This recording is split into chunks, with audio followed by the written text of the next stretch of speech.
nome do seu livro é O Ingresso na Escrita e nas Culturas do Escrito. Aliás, o que você quer dizer com esse título? E de que forma ele se relaciona com a ideia de separar alfabetização e letramento? Bueno, ¿por qué el título está centrado en las culturas de lo escrito en plural? En primer lugar, para recordar, porque sí hace falta recordarlo, que la escritura es un producto histórico de culturas urbanas, que se inventó de manera independiente en 4, quizás 5 lugares diferentes. Hay 4 indiscutibles, que es la Mesopotamia, China, el Valle del Nilo y la zona maya en nuestro continente latinoamericano, y el 5.º posible lugar es el Valle del Indus en la India. Y algunas de esas escrituras fueron más exitosas que otras. Las más exitosas son las que sobrevivieron más tiempo, y algunas de ellas sobreviven hasta nuestros días, y tuvieron gran impacto en otros pueblos. Y esas 2 culturas, 2 escrituras producidas por otras tantas culturas que sobreviven hasta nuestros días son la escritura que se originó en Mesopotamia y la escritura china. Son sistemas radicalmente diferentes entre sí. La escritura china se mantuvo durante siglos fiel a sus orígenes. Tuvo gran influencia en Asia. Lo digo porque se suele ignorar que funcionó en Asia como el latín en Europa, como escritura de referencia, y tuvo enorme impacto en Japón y en Corea, y es una escritura que atiende mucho al significado y poco a la sonoridad. La otra escritura exitosa, que podemos decir que sobrevive hasta nuestros días, se origina en Mesopotamia, pero transformándose enormemente a lo largo de los siglos, porque cada pueblo que la fue adoptando la fue modificando, hasta terminar siendo o bien las escrituras alfabético-consonánticas de las culturas árabes, o nuestro alfabeto latino. Y se transformó radicalmente, y tuvo que transformarse radicalmente, porque atiende de preferencia a lo sonoro y solamente marginalmente a los significados, pero atiende a los significados también. Entonces, algunas historias de la escritura son tan etnocentristas que no hablan de China, hablan de la evolución de la escritura mesopotámica hasta llegar al invento griego y las transformaciones luego de los romanos, y después hay un capítulo sobre los chinos que parecen ser una anomalía. Ahora, una anomalía utilizada por 1.360 millones de individuos, pues es una anomalía curiosa, por lo menos que podemos decir. Entonces, cuando se toma en serio la historia de la escritura, como nos permiten hacerlo hoy día, contribuciones importantísimas de historiadores, etnógrafos, epigrafistas, en fin, un montón de profesiones que han contribuido a refrescar y recentrar nuestro conocimiento de la historia de la escritura, nos damos cuenta de que la escritura no es simplemente un objeto, un instrumento.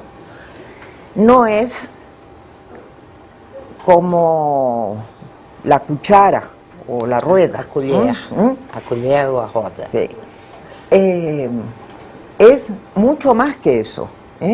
Es un objeto cultural permeado por los valores de cada grupo cultural que los valores que cada grupo cultural deposita en ella. Sin la cultura no habría sagradas escrituras. De nenhuma religião.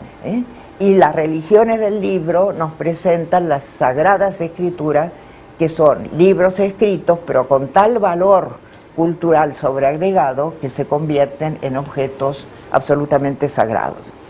Entonces, el comprender que la escritura no es apenas un instrumento, ¿no?, es esencial para entender el título de este libro. Y pues es difícil que yo en los pocos minutos que nos quedan pueda explicar un poco más de ese asunto, pero yo sostengo, y como lo sostengo por escrito, en una de esas se puede leer, que no es apenas un instrumento, no es apenas un código, y un código defectuoso por añadidura, sino que es la manera de representar la lengua oral que ciertas culturas fabricaron y lograron transmitir hacia otras. Que podamos utilizarlo como si fuera un instrumento una vez que lo dominamos es otra cosa, pero que lo caractericemos como instrumento es una caracterización tan débil y tan tramposa, enganosa, que es eso lo que nos hace llevar a ciertas dicotomías que no creo que sean demasiado útiles. Entonces, además de las consideraciones históricas, este libro habla de las culturas, de lo escrito en plural, porque el segundo capítulo tiene por tema algo que en la Europa contemporánea es de gran vigencia en términos de política educativa. En el momento en que Europa era un gran imán de atracción de inmigrantes, ahora, en estos días, no lo es, pero en el momento en que lo era, llegaron una gran cantidad, miles de niños a las escuelas italianas, francesas, alemanas, portuguesas, españolas, que hablaban otra lengua, no la lengua del país, y que en muchos casos venían de culturas escritas diferentes. Pensemos en particular en quienes venían de países árabes.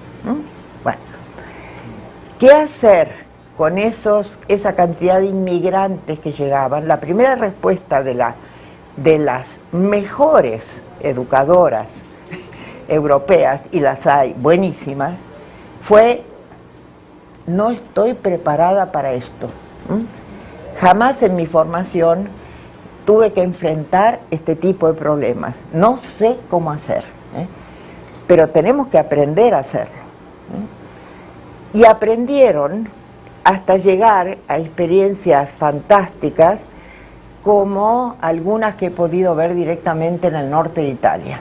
Y en el segundo capítulo se habla explícitamente de experiencias de aula, en donde la diversidad de lenguas y de escritura se utiliza didácticamente. Convertir la dificultad en una ventaja pedagógica, ventaja pedagógica, me parece que es una de esas cosas maravillosas que se pueden ver en ciertas escuelas. Entonces, en ese segundo capítulo encontramos niños de 4 y 5 años, crianzas de 4 y 5 años, que tienen en su biblioteca de aula libros escritos en diversas lenguas y con diversos sistemas de escrituras, y los comparan, comentan acerca de ellos. La maestra lee en voz alta en tantas lenguas como domina, porque hay algunas maestras que son inmigrantes, y invita a los padres de familia a traer libros en esas otras lenguas que hay en la familia y leerlos en voz alta. Las reflexiones que esos niños son capaces de hacer son absolutamente extraordinarias.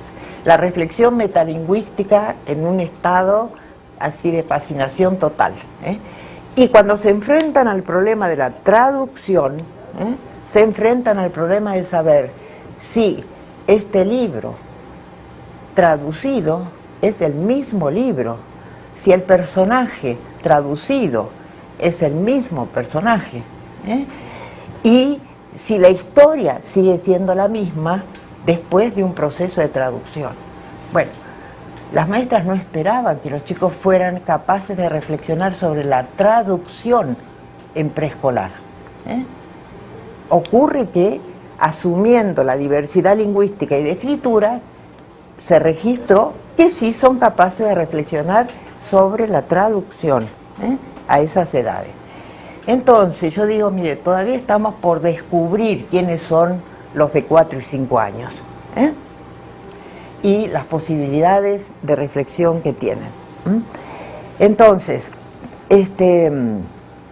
eso con respecto al plural del título. Pero justamente la dificultad que yo veo a esa terminología es que genera una disociación entre algo que es visto como un código o un sistema de marcas con correspondencias grafofónicas y nada más, y por otro lado algo que es más bien los usos sociales y las funciones sociales de lo escrito.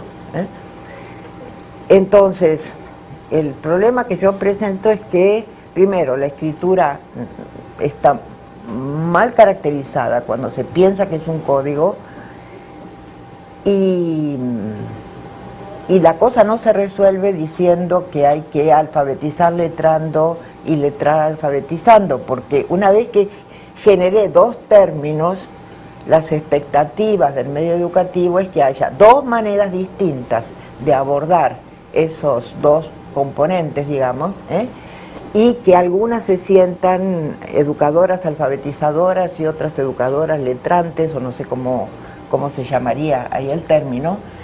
En todo caso, me parece que tener los dos componentes designados por dos términos diferentes, a lo que está contribuyendo, por lo poco que sé y veo, es a enfatizar nuevamente la parte de código, aprendizaje del código, ¿no?